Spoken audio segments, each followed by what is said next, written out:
was tucked away in the back corner of the pawn shop, gathering dust. An old, beautiful guitar. Its polished mahogany body gleamed with an inviting warmth. Its strings seemed to hum faintly, as if waiting for someone to touch them. The moment Mason saw it, he couldn't look away. How much? The shopkeeper's face darkened. That guitar's not for sale, He said, voice low. Mason pulled out his wallet. He loved music, and something about this guitar called to him. Come on. How much? The shopkeeper hesitated, then finally sighed. $50 and no returns. Don't say I didn't warn you. Mason laughed. He handed over the cash and walked out, the guitar in his hands.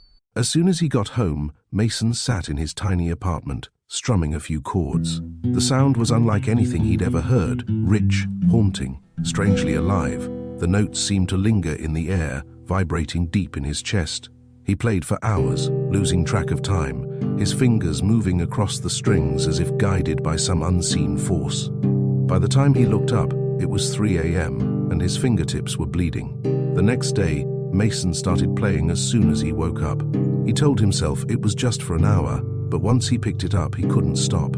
His stomach growled. His phone buzzed endlessly with calls from his boss and friends, but he ignored it all. The music was all that mattered.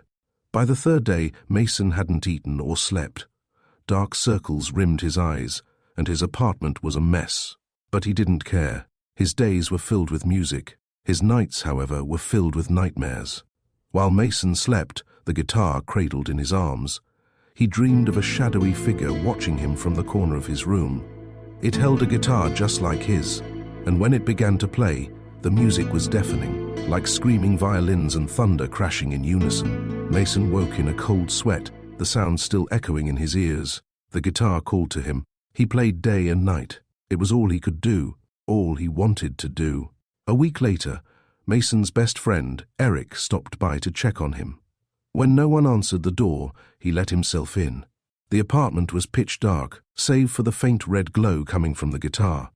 Mason sat in the corner, hunched over it, his fingers raw and bloodied as he strummed the strings. Mason, what the hell are you doing? Eric demanded. Mason looked up, his face pale and sunken, his eyes bloodshot. It won't let me stop. It needs me to play.